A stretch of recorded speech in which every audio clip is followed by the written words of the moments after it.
The well-fed buff lasts anywhere between 15 minutes to an hour, and while nearly every special food buff gives the well-fed buff, this buff is different between each food you eat, and in this video we'll be looking at some of the most unique and helpful food buffs throughout the history of WoW, all the way up to and including the current expansion of Shadowlands.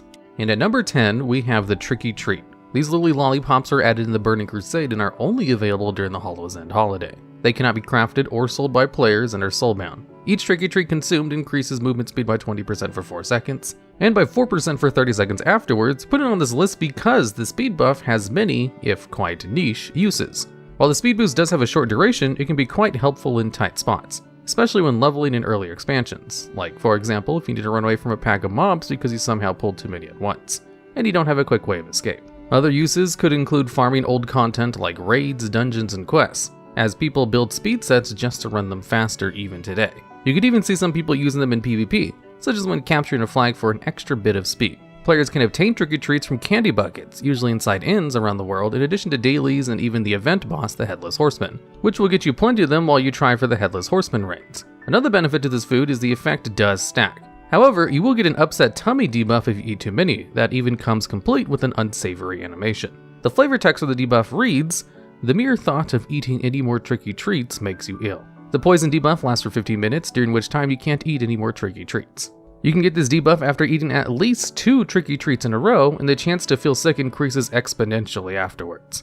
However, the effect can be removed by any class capable of removing poisons, such as druids or paladins. There's even an achievement for this called Out With It, which you obtain when getting the debuff. The Tricky Treat was changed into a currency in Cataclysm, which allows players to buy various toys, pets, and cosmetics with them during the Hollow's End. The Tricky Treat can only be obtained during a short time of the year, and since it was turned into a form of currency, it's pretty valuable, so people rarely eat them anymore. So because of that, it's only at the number 10 spot on this list, as it is technically a useful and unique food buff. And at number 9, we have the Seraph Tenders. This food was added in Shadowlands and gives the player a healing buff which reads, "While out of combat, it heals for 1700 every 5 seconds for 1 hour." This food buff is similar to Fighter Chow from Legion, which was nerfed, and now Seraph Tenders provide better healing since the Shadowlands stat squish. Many players don't have friends or pocket healers to play with, so this food is very good for classes who do not have an easy way to heal themselves between combat, so it allows you to save some time trying to heal up after pulling a little bit too many mobs during solo content. As this food will massively buff your passive health regen, allowing you to regain a fair bit of health while traveling to your next quest location, or move mob to mob, instead of having to stop, sit down, and eat some random food that could be sold for a bit of cash instead. Seraph Tenders are created with Shadowlands Cooking 75 and taught by a trainer in Oribos. In regards to the recipe's ingredients, getting 4 raw seraphic wings can be somewhat difficult as they require some farming. But the other resources like the Lost Souls and the Silver Gill Pike are a little harder to get since they come from fishing in Shadowlands, as well as the rich Gazer Milk and Luster Wheat Flour, which are just bought from cooking vendors.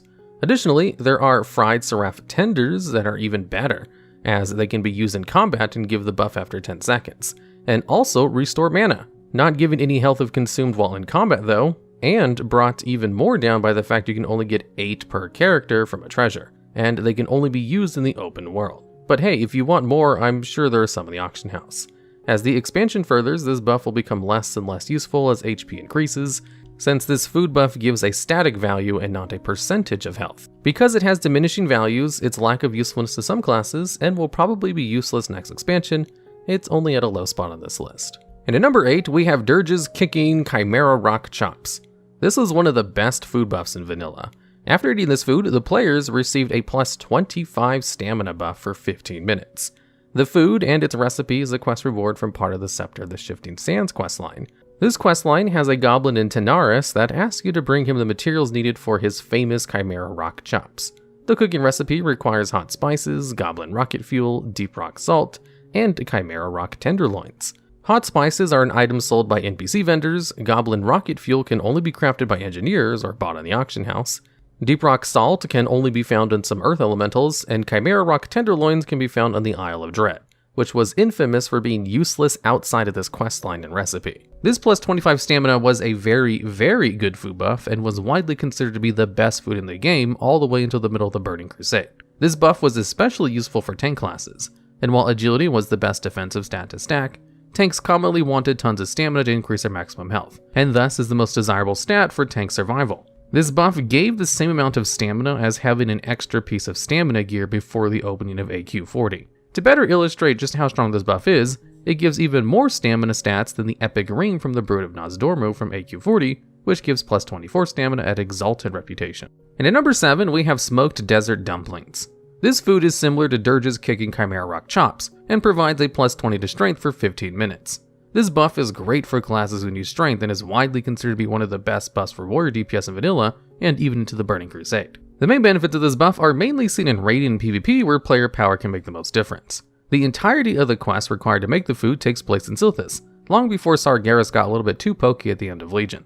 The recipe to make this food is a reward from the quest Kitchen's Assistance, which is at the end of a short quest line given by the innkeeper at Cenarian Hold, which requires players to look for a dessert recipe from Twilight Hammer cultists. However, the drop chance is pretty low, and a lot of grinding is usually required before obtaining it. Upon completion of the quest, the recipe awarded is simple to make, requiring only sandworm meat from the sandworms throughout Silthus, and soothing spices from Mishta, a vendor in the Cenarian Circle Inn.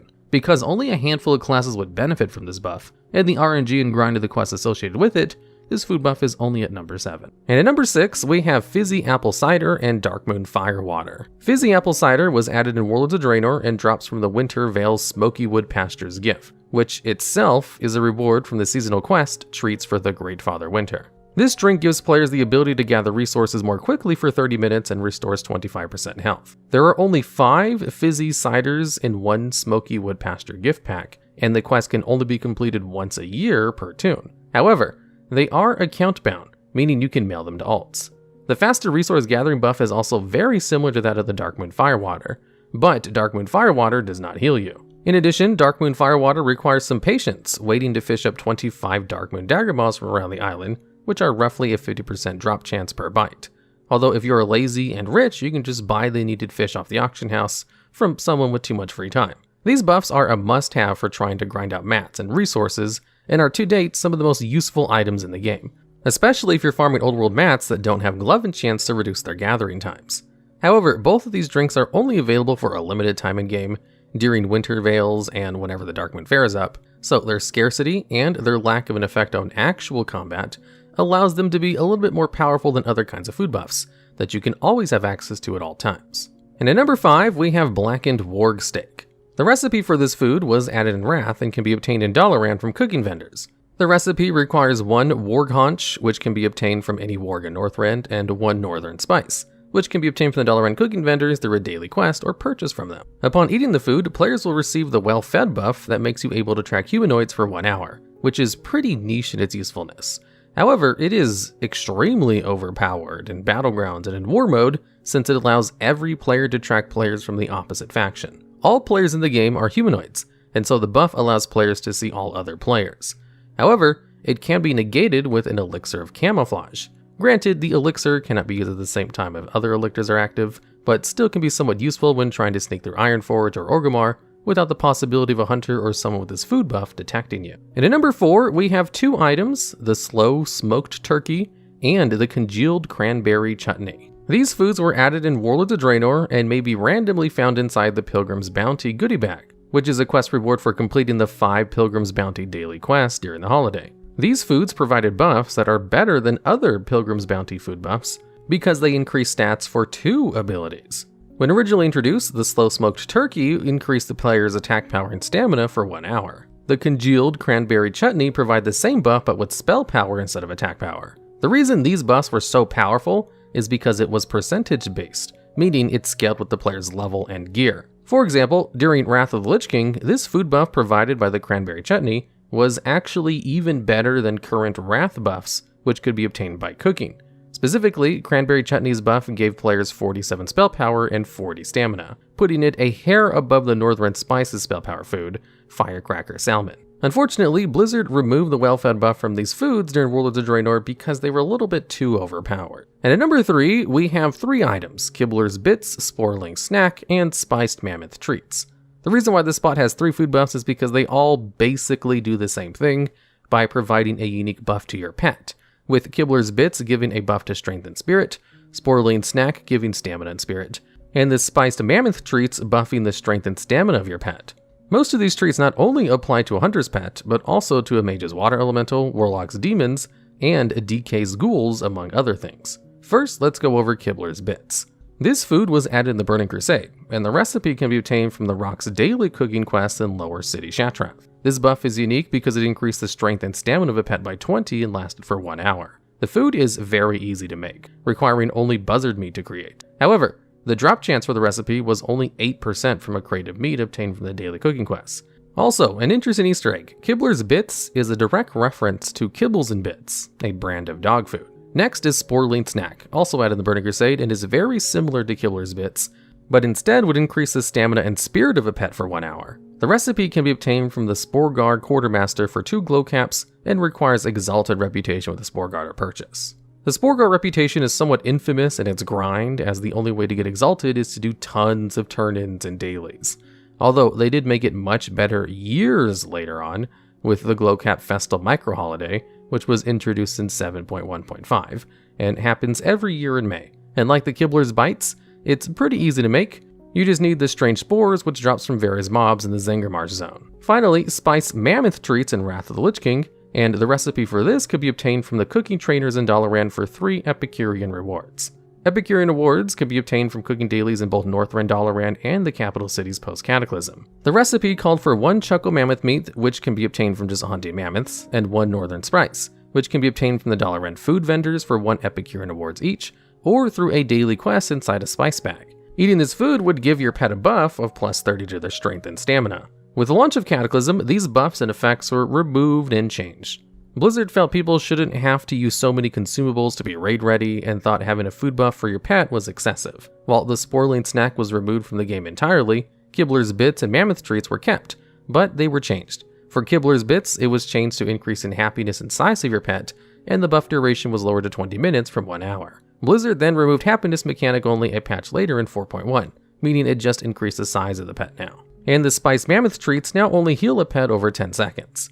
With level scaling and other abilities that do the same thing, these food buffs were made useless with Cataclysm, but used to be amazing back in the day. And at number 2, we have the Spiced Falcosaur Omelet and the Bear Tartare from Legion. These two foods are together because they both provide a similar buff of giving the player a speed and speed attack increase upon killing a mob. The first speed buff food item is the Spiced Falcosaur Omelet, which gives a minor speed and haste buff for 1 minute after you killed a mob. The recipe for this buff is a Revered Reputation reward from the Wardens. The recipe is very simple and only requires 2 Falcosaur eggs to make. However, the Spiced Falcosaur Omelet only works in the Broken Isles, which is a significant drawback even when it was current content.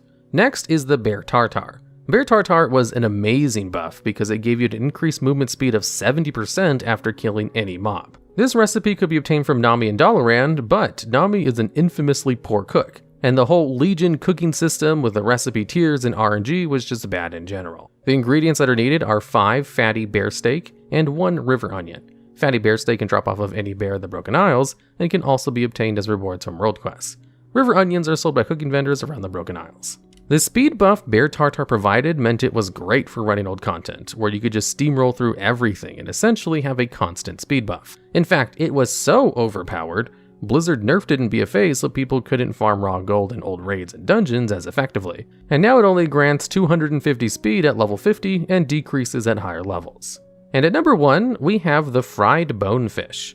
This food was introduced in the Shadowlands, and it gives the player a buff which increases movement speed similar to Bear Tartare from Legion. It works the same in that once a player gets a kill on something, the buff is activated. And while weaker than the original Bear Tartare, it is far more powerful than the nerfed version at around a 21% speed increase, but still slower compared to the pre-nerfed Bear Tartare's original 70%. The recipe requires Shadowland cooking skill of 155, and is taught by Chef Akrut in Oribos.